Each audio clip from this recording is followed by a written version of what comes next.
Thank you for listening to A Glimpse of the Kingdom. I'm Dr. David Pendergrass.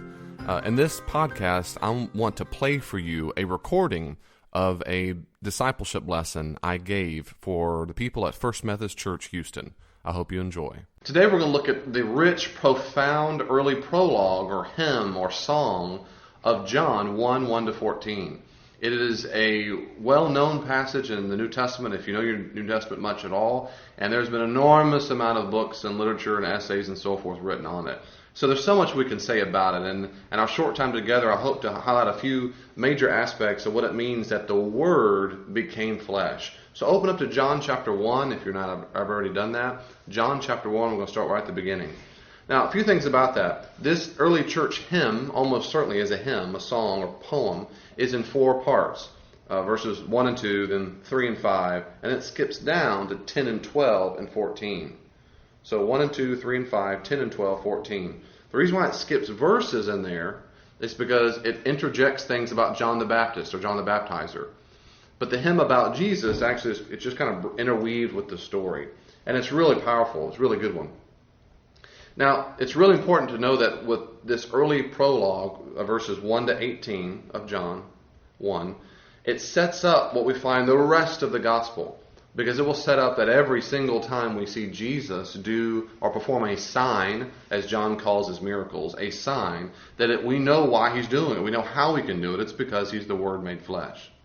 Now, I have to say a little bit about this. In verse 1 it says, "In the beginning was the Word, and the Word was with God, and the Word was God." Now, it's really important for us to spend just a few minutes talking about this concept of the Word. Because it's important because it's in the background of the text, but also it's important because most Western Americans, we don't think about things like this. In the ancient world, it was common for Greeks, Romans, and Jews, at least those 3 people groups, to talk about this all-pervasive power in the universe. And that power, that energy force, was creative, it gave life to things, and it's the basis of rationality, of our ability to reason.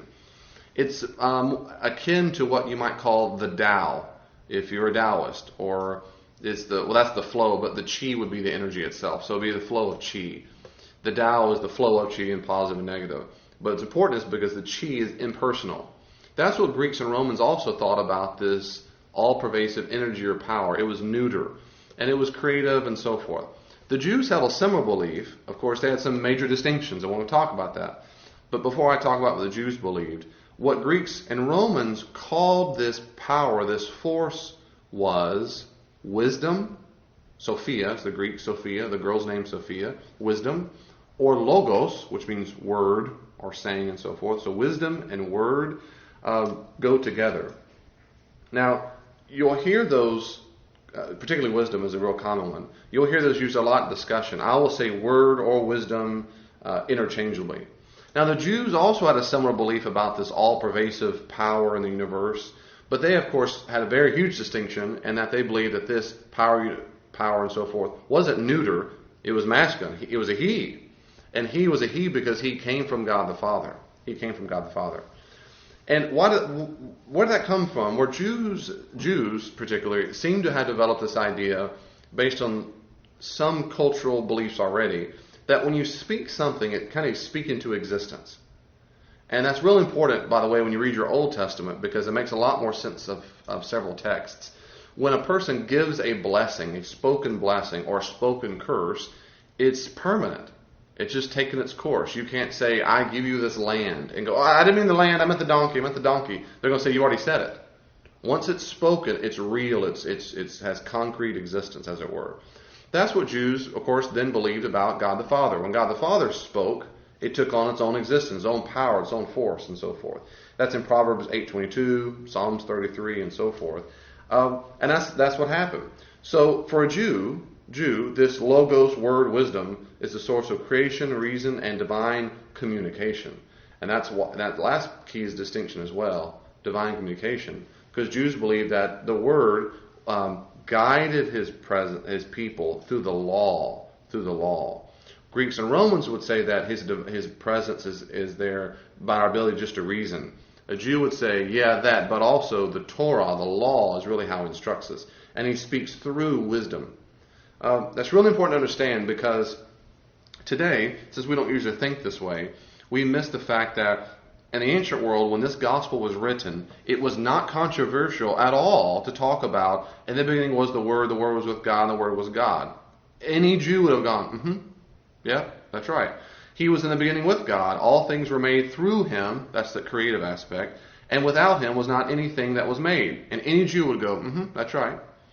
In him was life, and the life was the light of men. The light shines in the darkness, and the darkness does not overcome it. And they're going to go, yep, that's right. It was so common, in fact, and there's so much written about wisdom in Judaism. I have this one quote I want to read from you. Well, part of a quote. There's a book, as you would know, it is called Wisdom. The translation would call it Wisdom. And it is a book written around 100 BC, so roughly 100 years before the birth of Jesus. And this is one example of many examples in Judaism where they love to talk about and reflect upon the role of wisdom. Now listen to this. This is the text to show how common it was to talk like 1 John 1, 1 to 4, 5, which we just read. See if this sounds familiar to you. Wisdom, the fashioner or creator of all things, taught me, there is in her a spirit that is intelligent, holy, unique, subtle, mobile, clear, unpolluted, and loving the good. He goes on and on and on. Because of her pureness, she pervades and penetrates all things. For she is the breath of the power of God. Hear that emanating, the breath, that spoken word of the power of God, a pure emanation of the glory of the Almighty. See how it sounds like John, doesn't it? Very much so. Therefore nothing defiled gains entrance into her. She is a reflection of eternal light. That's what he just said in John 1. A spotless mirror of the working of God and an image of his goodness. Although she is but one, she can do all things. She renews all things. In every generation she passes into holy souls and makes them friends of God. And prophets. For God loves nothing so much as the person who lives with wisdom. Compared with the light, she is found to be superior. For it is succeeded by the night. But against wisdom, evil does not prevail. And evil and darkness go to hand in hand in a Jewish mindset. So you see that sounds very much like the Gospel of John. Verse 5, the light shines in the darkness, and darkness does not overcome it. Now let's look at verses 12 and 13. Because so far John has established there was a Word with God, the Word was with God, and the Word was God. And again, that's not controversial. I want to skip down a little bit, and I hope you can read on your own, but I'm going to skip to verses 12 and 13. In 12 and 13 it says, but to all who received him, he has given the right to become God's children. Who's ever received him, that is this Word, this Logos, has become God's children. Children not born by human parents or by human desire or a husband's decision, but by God. But by God. To be a child of God means, of course, to be loved by God, to have fellowship with God, and to be used in his kingdom's work. Now, why does he say this? Why verse 12 to 13 in this prologue, in this introduction? Is actually a really important reason. Why does it matter? Why does it matter to talk about God's children not being born of human parents or human desire or a husband's decision, but by God? The reason why is because there is a question throughout the gospel that's really important to the first century audience, and that is this. Is the only way to be a child of God to be born a Jew or commit to the Torah? Is that what it means to be a child of God, be born a Jew and or commit to the Torah? Now, for the average ancient Jew, the answer, of course, is going to be yes. That's exactly what you have to do to be a child of God. You need to be born a Jew and follow the Torah. But for John's Jewish Christian audience in the first century, the answer is, of course, no. That's not what it takes to be a child of God. That's not what it takes. Instead, it's exactly what it says in these verses. And that's in verse 12 and 13. Verse 12, but to all who received him, who believed in his name, they became the children of God. This is really important to understand because in John's first century context, the Jewish Christians were being kicked out of the synagogue. Some beaten, some killed because they were saying Jesus is the Messiah and that he's the Word made flesh. And you're not a child of God just because you're born a Jew and follow the Torah. You're a child of God if you follow Jesus. Well, that got them in a lot of trouble. A whole lot of trouble. And so it's really important that we understand the weight of these verses and how this is important for the rest of the Gospels. the gospel narrative. Let me make one quick point about this. Please note that this passage has nothing to do with Calvinism. This has nothing to do with God suggesting that God forced certain people to believe in His name. As in verse 13, who are born not of blood nor the will of the flesh. It really means of human desire of the husband, but nor the will of man, but of God. It doesn't mean a person can have no will in the matter about choosing to follow God. Rather, in its context, this is opposing other religious leaders like Pharisees, Sadducees, priests, who think they have the authority to determine who's in and who's out of the people of God. That's the point. It's not that a person has no will or no desire to choose God. It's that other humans cannot say, you're not in, you're not in, you're in, you're in. They can't do that. It's up to God to decide who's in. And the way God has decided who is in is those who believe in Jesus. That's very important. That's what's going on here. What criterion does God use to say, you're my child? Not being born a Jew or following the Torah. Rather, it's those who believe in His name. That's what he means here. What about verse 14, this wonderful classic verse, classic now for us in the church? And the Word became flesh and dwelt among us. Full of grace and truth, we have beheld His glory. Glory as of the only Son from the Father.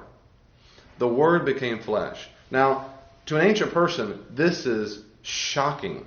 This is shocking. Again, nothing so far has been very controversial about word or logos or wisdom talk. But so far, it's not. Now is where the rubber meets the road. The reason why it is because no one would have ever said that the Word that everyone already believes in would become human or become flesh. Now, why is that?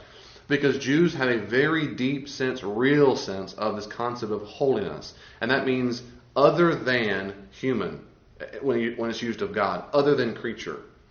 And so you would never dare say that the Word became flesh, because that would be blending these two worlds together. And they would say that's blasphemy is what they're going to call it. And that's why you don't do that.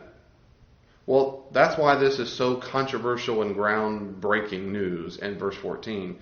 John is saying, but that's what happened. That's what happened. It reminds me of the story of C.S. Lewis, who's certainly my favorite author. He was a rigorous atheist for years and years and years and years. And he was talking to his buddies, J.R.R. Tolkien, who wrote the Lord of the Rings series and some other things, and some of his other friends. And he was saying, I understand all these myths. I get the myths. They're all through the Nordic and Vedic and people groups, medieval times. It's been around for a long time. I mean, look at Thor and on and on. There's all kinds of myths, and I like myths, and myths are great. And to which one of his friends said, yeah, Jack. His friends called him Jack. His name was Clive Staples. He didn't like Clive. So they said, yeah, Jack, but this time the myth became history. This time the myth became real. And that was one of the triggering points for C.S. Lewis to say he had never thought of it that way before. This is what John is saying too. I know you all Jews understand about the Word. We all believe in the Word as with God. But this time the Word took on flesh. It took on flesh. Now it's interesting as well, the term he uses, and that is, in verse 14, is not really dwelt among us. It literally is, he tabernacled among us. That matters because he's deliberately trying to have us link together the ancient tabernacle with Jesus in His presence. He tabernacled. And so the tabernacle is like an ancient temple. Before there was a temple, it was a place you went offered offerings and sacrifices to God the Father. And that's where you got reconciled and renewed with God, and your covenant was reestablished. And in that presence, in the presence of the tabernacle, you were in the glory of God. The glory, that's God's powerful royal presence. Here he's saying the Word became flesh and tabernacled among us. So when you see Jesus, when you experience Jesus, it's like you're experiencing the chavod, the glory of the presence of God and the Father of the tabernacle. That's a powerful, rich Jewish image that can be lost if we're not careful. And this is what's so important. This is the big payoff of the prologue that we must understand. Must understand. And this is the central theological view of John. The divine, guiding, instructing, creative Word of God that sustains the universe and exists alongside God the Father and Spirit, but here he doesn't talk much about the Spirit just yet. He became flesh and continue to act as the divine, guiding, instructing, sustaining presence among the people in the ministry of Jesus of Nazareth. That's the big takeaway theological point of the prologue. That the Word, and what all you believe about the Word, like in the other quote from Wisdom, the book of Wisdom, John would say, all those things are real and true and right, and that Word became flesh, and we beheld Him. We beheld Him. And that's where the rubber meets the road for Christians. That's the distinction. Muhammad was not the Word became flesh. Moses wasn't the Word become flesh. Confucius wasn't the Word become flesh. David Koresh was not the Word. And on it goes. Jesus was the Word become flesh. Now, again, it's hard for us to hear the shock of this verse correctly.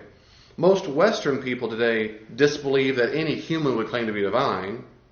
An ancient person would say that there's no way, the same thing. They would also say there's no way the divine would ever become human. Have you missed the shock of it? And if you have, I hope that's changed today. But even if you do have it, I want to make sure this really sinks in again that He is no mere mortal, as it were. He is the Word become flesh. And throughout the rest of the narrative of John, we will see this at work. What does it look like for the Word to talk to people, to forgive people, to raise the dead to life again? We'll see that through the Gospel. God bless you. Keep reading the Gospel of John, the prologue. It's profound and rich, and there's so much more there, but hope to see you next time. Thank you so much for listening to today's Glimpse of the Kingdom. If you want more theological reflections, go to davidpendergrass.com. If you want me to come out to your church or to help your organization with consulting, go to davidpendergrassconsulting.com.